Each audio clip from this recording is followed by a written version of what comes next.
Hello dear students, my science academy पर आप सबका स्वागत है। हम पढ़ रहे हैं बीएससी पार्ट थर्ड ईयर की क्वांटम मैकेनिक्स और लास्ट लेक्चर तक हमने देखा कॉम्पटन इफेक्ट के बारे में। तो आपने मेरा वो लेक्चर नहीं देखा है तो आप मेरी प्लेलिस्ट पे जाके देख सकते हैं। और आज का मेरा टॉपिक है डी ब्रोगली हाइपोथेसिस कि जो डी ब्रोगली ने अपनी परिकल्पना दी थी उसमें उसने क्या बताया। और डी ब्रोगली से पहले जो प्रकाश की कभी तो तरंग प्रकृति देखी जाती थी, कभी कण प्रकृति देखी जाती थी। तो जो प्रकाश की द्वैत प्रकृति के आधार पर डी ब्रोगली ने जो द्रव्य के लिए एक स्टेटमेंट दिया जिसको हम अध्ययन करेंगे। तो सबसे पहले हम जानते हैं कि नेचर में क्या होती है, सिमेट्री होती है। कि जो नेचर होती है उसमें सिमेट्री होती है, यानी कि जो से प्रकाश की ड्यूअल नेचर होती है, यानी कि जो विकिरण होती है वो हमारी दो नेचर रखती है, पार्टिकल नेचर रखती है, कणीय प्रकृति भी होती है इसकी, और इसकी तरंग प्रकृति भी होती है। तो इसी तरह से जो मेरा मैटर है यानी कि द्रव्य है उसकी भी दो प्रकृति होनी चाहिए, क्योंकि हम जानते हैं कि मैटर का वेव्स का मैटर में इंटरेक्ट होता रहता है, यानी कि इसकी भी दो नेचर होनी चाहिए, कण प्रकृति और तरंग प्रकृति। तो डी ब्रोगली ने जो अपना हाइपोथेसिस दिया, ये केवल एक हाइपोथेसिस था, ऐसे कोई प्रूव इसने किया नहीं था, एक हाइपोथेसिस दिया था। तो इससे पहले जो मैक्स प्लांक था उसने प्रकाश की जो तरंग प्रकृति का समर्थन किया था। तो डी ब्रोगली ने क्या कहा,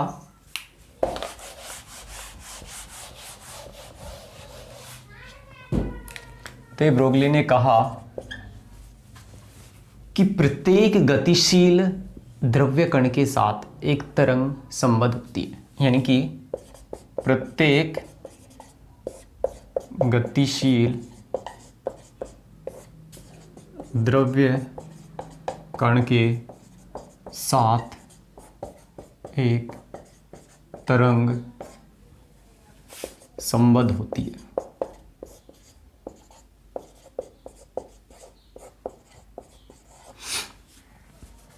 यानी कि अगर विकिरण की ड्यूअल नेचर होती है तो उसने कहा कि कोई द्रव्य कण है यानी कोई मैटर है तो उसके साथ एक तरंग क्या होती है, संबद्ध होती है। यानी कि कोई मैटर है, जैसे कि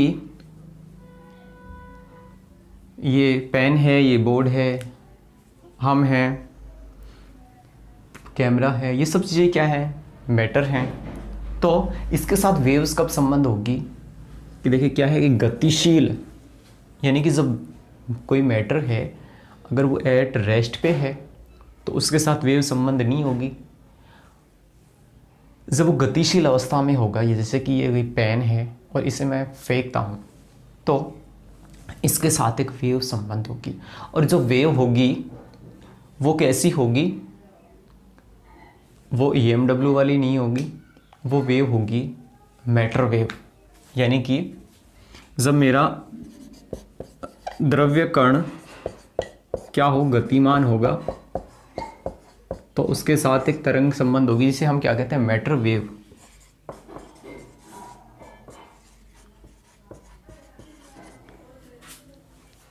ये जो वेव है इसके अंदर से जनरेट नहीं होती है, ना ये EMW होती है, ये इस मटेरियल के जो मोशन है उसके साथ एसोसिएट होती है। यानी कि कोई भी द्रव्य कण है जब वो गतिमान अवस्था में होगा तो उसके साथ क्या होंगी, मेट्रोवेव्स होगी, एक तरंग होगी। और यदि वो स्थिर अवस्था में है, यानी कि जो मेरा द्रव्य कण है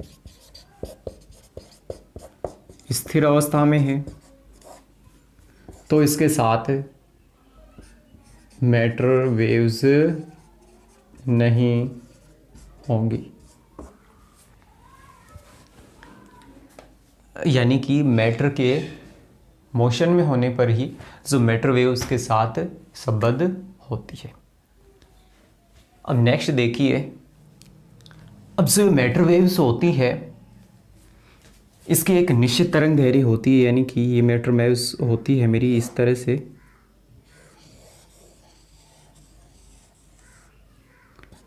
और ये जैसे इसकी तरंग दैर्घ्य है। तो ये जो मेटेरियल वेव है इसकी एक निश्चित तरंग दैर्घ्य होगी और इसका कुछ ना कुछ मोमेंटम होगा। तो जो इसका पोजीशन है किसी समय पे और जो इसका मोमेंटम है उसका हम एक साथ एक ही दिशा में नहीं कर सकते, निर्धारण नहीं कर सकते। यानी कि इन दोनों का एक साथ निर्धारण नहीं कर सकते। ये बात किसने कही थी? हाइजेन ने। हाइजेन ने जो अपना अनसर्टेनिटी प्रिंसिपल दिया था उसमें बात कहा था कि जो संवेग और जो किसी कण की स्थिति और संवेग का एक साथ एक दिशा में निर्धारण क्या नहीं है, संभव नहीं है। तो डी ब्रोगली ने क्या कहा है कि प्रत्येक गतिशील द्रव्य कण के साथ एक तरंग संबंध होती है। तो उससे जो द्रव्य कण की तरंग दैर्घ्य क्या होती है, वो होती है मेरी, तो द्रव्य कण की तरंग दैर्घ्य होती है मेरी, द्रव्य कण की तरंग दैर्घ्य मेरी होती है lambda equal to Planck constant upon में उसका मोमेंटम, यानी लैम्ब्डा इक्वल टू होती है एच अपॉन में पी, और p इक्वल टू होता है मेरा mv, यानी उस द्रव्य कण का मास और उसकी वेलोसिटी। यानी कि जो द्रव्य कण है जब वो गतिमान अवस्था में होगा, किसी वेग से गतिमान होगा, तभी उसमें क्या आएगा, वेव नेचर उसका आएगा। तो ये लैम्ब्डा इक्वल टू होता है एच अपॉन में पी या एच अपॉन में mv। इसे हम कह देते द्रव्य डी ब्रोगली की तरंग दैर्घ्य या फिर डी ब्रोगली इक्वेशन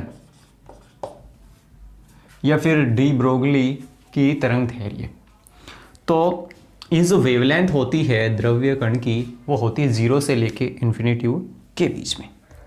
अब ये जो द्रव्य तरंगे होती है ये एक तरंग नहीं होती है, कई तरंगे होती हैं। यानी कि ये होता है एक ग्रुप ऑफ वेव्स होती है, और जो इनकी वेवलेंथ होती है वो होती है 0 से लेके इन्फिनिटी के बीच में। जैसे कि मेट्रोवेव्स है, उसमें जो साउंड मेरी है वो एक मेट्रोवेव्स है, और जो मेट्रोवेव्स हैं 2 टाइप की होती हैं, लॉन्गिट्यूडनल और ट्रांसवर्स वेव्स। अब यहाँ देखिए कि लैम्ब्डा इक्वल टू क्या है, एच अपॉन में पी, और lambda equal to h upon में एम वी। यानी कि यहाँ से एक नोट देख सकते हैं आप कि लैम्ब्डा और जो एम है ये क्या है, एक दूसरे के व्युत्क्रमानुपाती है। यानी कि अधिक द्रव्यमान का कोई कण होगा तो उसकी तरंग दैर्घ्य क्या होगी, कम होगी। तो आप ध्यान रख सकते हैं अधिक द्रव्यमान के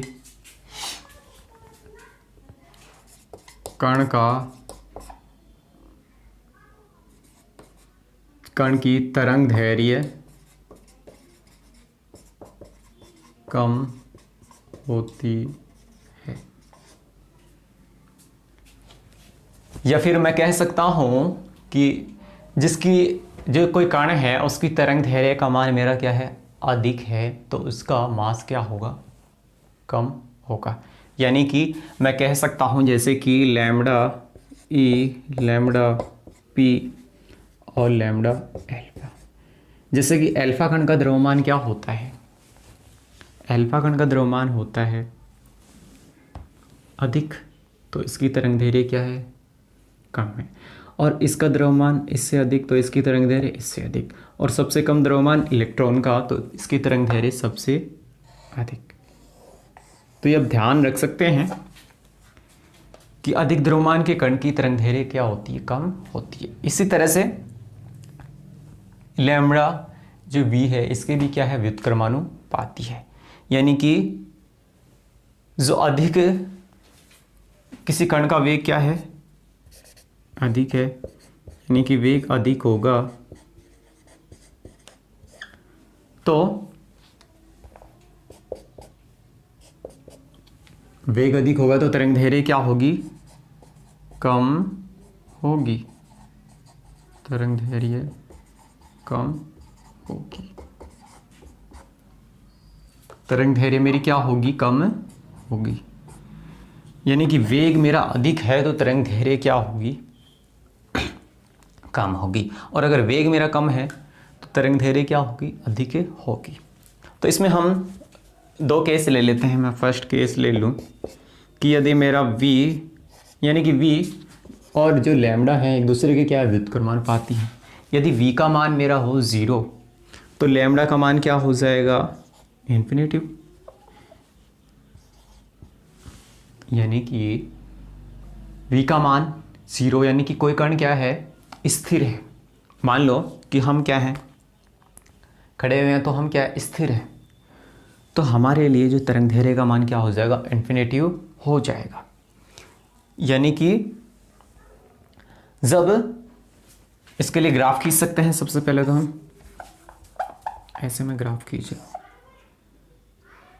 तो ये ग्राफ आता है वेवलेंथ के लिए, ये कैसा आएगा, लैम्बडा इक्वल टू इन्फिनेटिव के लिए ये एक स्ट्रेट लाइन में आएगा।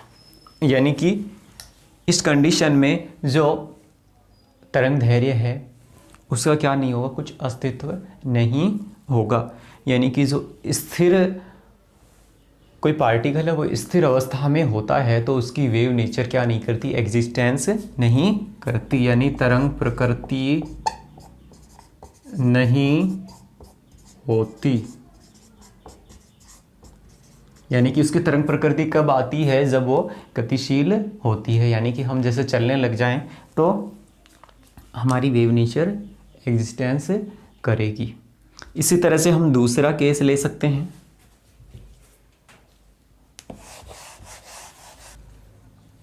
तो सेकंड केस देखिए। फर्स्ट हमने देखा कि लैम्बडा इक्वल टू इन्फिनेटिव के लिए, और अब मैं सेकंड देख रहा हूँ लैम्बडा इक्वल टू 0 के लिए। यानी कि v इक्वल टू मेरा हो इन्फिनेटिव तो लैम्बडा इक्वल टू क्या होगा, 0। यानी कि जब कोई कण है उसका वेग क्या हो, इन्फिनेटिव हो। यानी कि ये मैं मान लूँ इन्फिनेटिव, या फिर जो फोटोन के वेग के बराबर हो, फोटोन के वेग के समान हो, तो जो कण की गति कैसी हो जाएगी, वो हो जाएगी स्ट्रेट लाइन में। यानी कि इस कंडीशन में कण की गति स्ट्रेट मोशन, या बोल सकता हूँ स्ट्रेट मोशन होगी इस कंडीशन में। तो ये दो केस हमने देखे हैं। अब जो डी ब्रोगली ने क्या कहा है कि लैम्बडा इक्वल टू है एच अपॉन में पी, या फिर p equal to m v. यानी कि जो तरंग दैर्घ्य और द्रव्यमान है एक दूसरे क्या है, व्युत्क्रमानुपाती है। यानी कि मास का मान अधिक होगा तो लैम्बडा का मान क्या होगा, कम होगा। तो जैसे कि मास का मान अधिक होगा तो तरंग दैर्घ्य क्या होती है, न्यूनतम होती है। तो हमारे लिए जैसे कि मास का मान हमारे लिए अधिक है तो लैम्बडा का मान हमारे लिए क्या होगा, न्यूनतम होगा। इसीलिए जो हमारे लिए जो वेव नेचर है वो एग्जिस्ट नहीं करती है, क्योंकि हमारा द्रव्यमान क्या है, अधिक है। अब हम देखते हैं कि नेक्स्ट इसमें डी ब्रोगली ने क्या किया कि कोई द्रव्य कण है जो v वेग से गतिशील है, तो उस कण की गतिज ऊर्जा क्या होगी, v वेग से गतिशील द्रव्य कण की ऊर्जा। यानी कि मैं कह सकता हूँ कि जो ऊर्जा होती है वो क्या होती है, गतिज ऊर्जा इक्वल टू हाफ mv²। ठीक है, यहाँ इसका m द्रव्य कण का द्रव्यमान, v इसका वेग। अब मैं क्या कर रहा हूँ, इसमें यदि मैं ऊपर नीचे m की गुणा कर दूँ तो क्या हो जाएगा, E equal to half m की मैं इसमें गुणा कर रहा हूँ ऊपर नीचे mv² इंटू m अपन में m, यानी कि ये मेरा हो जाएगा E equal to half m² v²/m। अब चूंकि हम जानते हैं कि संवेग क्या होता है, P equal to m v, तो यहाँ मैं लिख लूँ, तो क्या मैं इसको यूँ लिख सकता हूँ, E इक्वल टू हाफ और P इक्वल टू क्या होता है, एम वी। रेखीय संवेग क्या होता है, P equal to m v mass into velocity. यानी कि इसे मैं लिख सकता हूँ p²/m। ठीक है, तो E बराबर आ गया मेरे पास p²/2m। अब यदि मैं यहाँ से P का मान निकालना चाहूँ तो क्या कर सकता हूँ, p² equal to 2m E, या फिर मैं बोल सकता हूँ P इक्वल टू √2m। ये मेरा संवेग के लिए रिलेशन आ गया कि P equal to √2m E।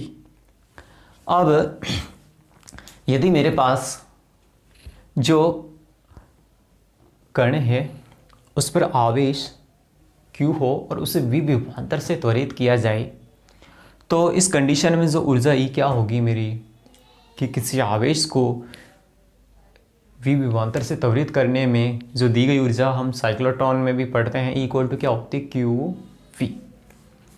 तो उसी से मैं इसको आगे कर सकता हूँ सोल्व। यहाँ मैं लिख लेता हूँ,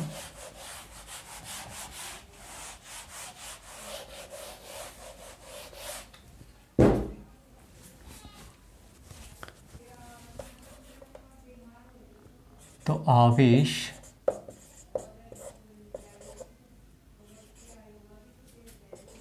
Q को v विभवांतर से त्वरित करने पर, तो v विभवांतर से त्वरित करने पर ऊर्जा क्या हो जाएगी, E इक्वल टू आवेश इंटू विभवांतर, यानी E इक्वल टू QV। तो इसे इक्वेशन में 1 दे लूँ, इसे 2 दे लूँ, तो इक्वेशन 1 और 2 से 1 में E का मान रख लूँ, यानी कि P इक्वल टू मेरा हो गया P equal to √2m QV। तो ये मेरे पास संवेग आ गया P equal to √2m QV। अब इसको मैं जो डी ब्रोगली की मेरी इक्वेशन आई थी कि लैम्बडा इक्वल टू h/p से रख लूँ, यानी कि चूँकि लैम्बडा इक्वल टू क्या होता है, h/p, तो इक्वल टू मेरे पास क्या आएगा, ये यहाँ लिख लेते हैं कि लैम्बडा इक्वल टू h/p का मान √2m QV। तो ये मेरे पास मान आ गया, क्योंकि लैम्बडा इक्वल टू h/p। तो ये मेरे पास डी ब्रोगली तरंग धैर्य की इक्वेशन है, न्यू इक्वेशन बन गई, lambda equal to h/√2m QV, जहाँ Q कण का आवेश, m द्रव्यमान और V उसको जिस विभवांतर से त्वरित किया जा रहा है वो है। यानी कि किसी कण की हमें पास तरंग धैर्य ज्ञात हो, उसका द्रव्यमान ज्ञात हो, उसका आवेश ज्ञात हो, तो हम उसका विभवांतर ज्ञात कर सकते हैं, या फिर ये चीज़ें दी हुई हो द्रव्यमान, आवेश और विभवांतर, तो हम उसकी तरंग दैर्घ्य की गणना कर सकते हैं। तो हम देखते हैं अलग अलग जो पार्टिकल्स हैं उनके लिए, इलेक्ट्रॉन के लिए, प्रोटॉन के लिए, न्यूट्रॉन के लिए, गैसीय कणों के लिए। तो देखते हैं नेक्स्ट। सबसे पहले हम देखते हैं इलेक्ट्रॉन के लिए तरंग दैर्घ्य। फर्स्ट मैं देखता हूं इलेक्ट्रॉन के लिए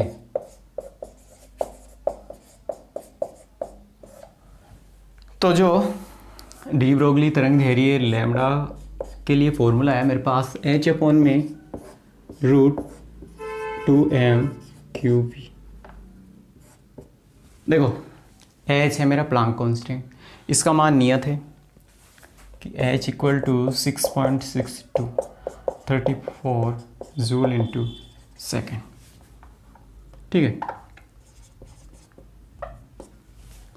m इलेक्ट्रॉन का द्रव्यमान यानी कि 9.1 × 10⁻31 kg, m = 9.1 × 10⁻31 kg।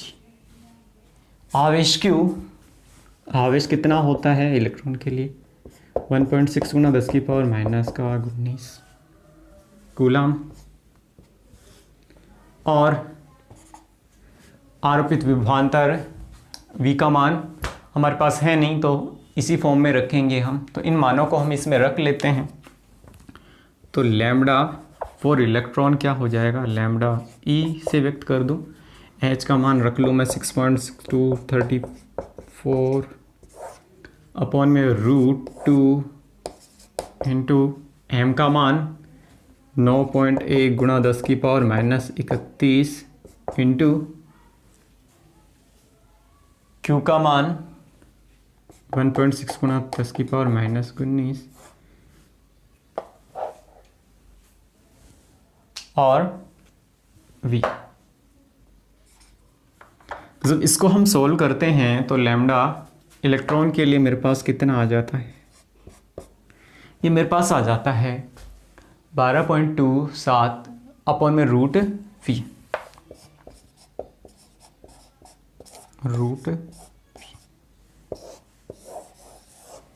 तो यहां से हम आरोपित विभवांतर का मान रख के आसानी से जो इलेक्ट्रॉन के लिए तरंग दैर्घ्य का मान ज्ञात कर सकते हैं। और जो मेरी तरंग दैर्घ्य आएगी वो किस में आएगी, एंगस्ट्रॉन में आएगी, ये एंगस्ट्रॉन। इससे रिलेटेड न्यूमेरिकल्स पूछ लिए जाते हैं आपके थर्ड ईयर के एग्जाम में। तो एक न्यूमेरिकल भी हम देख सकते हैं यहाँ से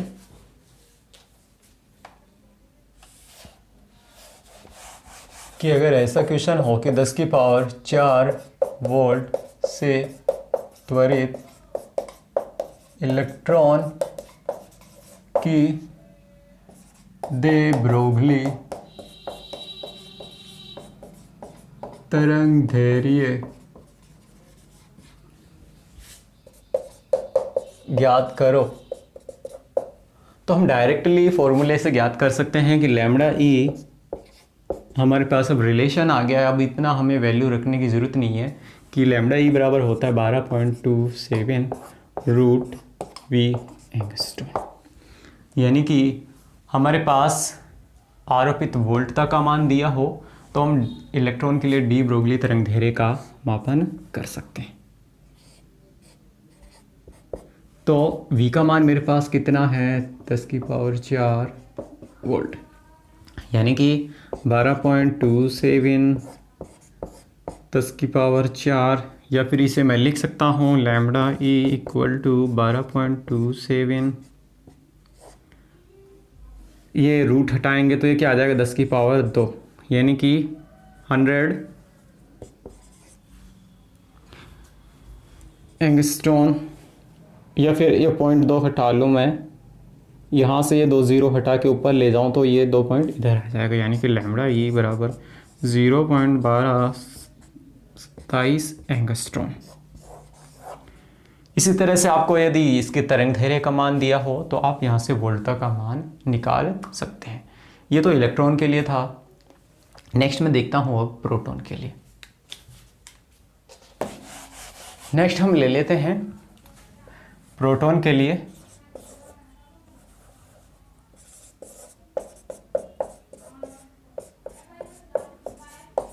प्रोटॉन के लिए यानी कि वही मेरा फॉर्मूला है लैम्डा बराबर एच अपॉन में रूट 2m QV। एच का मान फिक्स है मेरा 6.62 34 जूल इंटू सेकेंड। जो मास ऑफ प्रोटॉन वो क्या होगा 1.67 गुणा 10 की पावर माइनस 27 kg, यानी कि m का मान आया मेरे पास 1.67 गुणा 10 की पावर माइनस 27 kg। ये मेरा m का मान आ गया। जो q का मान होगा इसके लिए भी 1.6 गुणा 10 की पावर माइनस 19। तो यहाँ से हम निकाल सकते हैं प्रोटॉन के लिए मान 6.62 गुणा 10 की पावर माइनस 34, ये लिख लेते हैं, अपॉन में रूट 2 इंटू एम का मान ये रहा, ये रहा 1.67 गुणा 10 की पावर माइनस 27 इंटू 1.6 गुणा 10 की पावर माइनस का 19 इंटू पी। तो यहाँ से मेरे पास क्या वैल्यू आ जाती है लैम्डा पी, यानी प्रोटॉन के लिए मेरे पास आ जाती है 0.286 रूट वी। तो ये मेरा प्रोटॉन के लिए फॉर्मूला आ जाता है, यानी कि आरोपित वोल्टता का मान रख के हम और तरंग धैर्य का मान निकाल सकते हैं। अब नेक्स्ट मैं देखूंगा अनावेशित कण जैसे न्यूट्रॉन या फिर गैस के लिए क्या होता है तरंग धैर्य का मान। तो अनावेशित कण के लिए देख लेता हूँ मैं, थर्ड है मेरा न्यूट्रॉन के लिए। न्यूट्रॉन मेरा क्या है अनावेशित कण है, अनावेशित कण, यानी कि इस पे आवेश का मान क्या है 0 है। तो कोई अनावेशित कण जैसे न्यूट्रॉन जो सामान्य ताप पर गतिशील हो तो उसके लिए तरंग धैर्य का मान क्या होगा। तो जो न्यूट्रॉन के लिए ऊर्जा E बराबर होती है मेरी kT, E बराबर होती है मेरी kT। अब हम जानते हैं कि जो मेरा तरंग धैर्य लैम्डा बराबर h अपॉन में रूट 2m E, यानी कि जो अनावेशित कण है यानी कि ये QV वाला फॉर्मूला तो यहाँ वैलिड नहीं होगा। E बराबर क्या होता था मेरा QV, यानी कि 2me है, यानी कि मैं इसे लिख सकता हूँ h अपॉन में रूट 2m E बराबर KT। तो न्यूट्रॉन के लिए मैं तरंग धैर्य का मान निकाल लेता हूँ लैम्डा n बराबर, देखो h का मान 6.62 minus 34 joule into second into root 2 into, देखो द्रव्यमान वही प्रोटॉन के द्रव्यमान के बराबर हो जाएगा इसका, यानी कि 1.6 गुणा 10 की पावर माइनस 27 इंटू k का मान बोल्ट्जमान कांस्टेंट है, यानी कि 1.38 टू 23, यानी 1.38 इंटू 10 की पावर माइनस 23 इंटू टी। तो जो लैम्डा एन का मान मेरे पास आ जाएगा, इसको मैं सोल्व करता हूँ तो ये मान आ जाता है मेरे पास 30.8 रूट। तो ये तो आया न्यूट्रॉन के लिए। नेक्स्ट हम देखते हैं उसकी गतिज ऊर्जा होती है गैस के अणु की गतिज ऊर्जा E बराबर होती है 3/2 kB, यानी कि जो तरंग धैर्य के लिए मेरे पास इसमें फॉर्मूला बनेगा लैम्डा E बराबर h अपॉन में रूट 2m E होता है। और ई का मान आया यहाँ से मेरे पास h/में √2m इंटू ई का मान है 3/2 kBt। 2 से 2 कैंसिल हो जाएगा, तो लैम्डा ई, सो ये है गैस के लिए, लैम्डा जी गैस के लिए क्या आ जाएगा, h/में √3m और kBt। h का मान प्लांक कांस्टेंट, m गैस के अणु का द्रव्यमान, k बोल्ट्जमान नियतांक और T टेम्परेचर। तो ये हम निकाल सकते हैं, कितना आ जाएगा। तो यहाँ से जो लैम्डा जी का मान आ जाता है वो आ जाता है मेरे पास 25.2 √T एंगस्ट्रॉम। तो ये किसी गैसीय अणु के लिए तरंग दैर्घ्य का मान आ जाता है। ये भी किस पे डिपेंड है, परम ताप T पर। तो ये देखा मैंने गैस के अणु के लिए। नेक्स्ट मैं देख लेता हूँ हीलियम कण के लिए। कण के लिए क्या होगा, देखिए, सॉरी अल्फा कण के लिए देख रहा हूँ मैं। अल्फा कण के लिए तरंग दैर्घ्य, तो जो अल्फा कण का द्रव्यमान कितना होता है, अगर मैं जैसे हीलियम कण के लिए देख रहा हूँ तो उसका द्रव्यमान क्या होता है, इसका द्रव्यमान होता है प्रोटॉन के द्रव्यमान का 4 गुना, यानी कि मास ऑफ प्रोटॉन ये हो जाएगा m अल्फा। और इसका आवेश कितना होता है, जो इलेक्ट्रॉन का आवेश होता है उसका दुगना होता है, यानी कि इसका आवेश होता है, जो इलेक्ट्रॉन का आवेश होता है उसका 2 गुना, यानी कि 4 × 1.67 × 10⁻⁷ ये तो हो गया अल्फा कण का द्रव्यमान। और इसका आवेश हो गया 2 × 1.6 × 10⁻⁹ कूलम, ये kg। तो वही अब अल्फा कण के लिए निकाल सकते हैं हम लैम्डा। अल्फा कण के लिए सिंपली जो हमारा फॉर्मूला होता था h/में √2m QV, यानी कि लैम्डा अल्फा कण के लिए निकाल रहा हूँ, तो कोई दिक्कत नहीं है, निकाल सकता हूँ।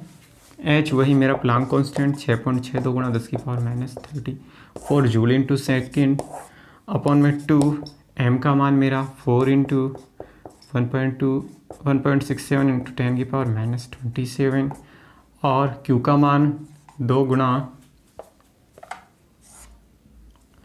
1.6 × 10⁻⁻19 और ये मेरा v। तो इसको मैं सोल्व करता हूँ तो लैम्डा अल्फा का मान आ जाता है मेरे पास 0.101 अपॉन में √v।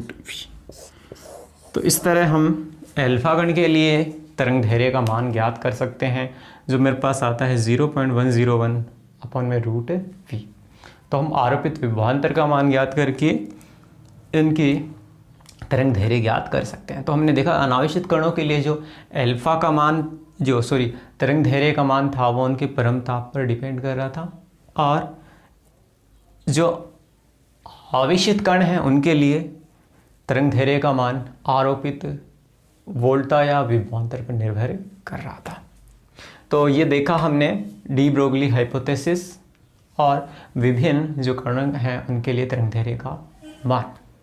तो ये आपके एग्ज़ाम में क्वेश्चन पूछे जाते हैं, तो आप इनको सोल्व कर सकते हैं और वैल्यू इनकी निकाल सकते हैं। तो आपने मेरे को पेशेंस से सुना, इसके लिए धन्यवाद।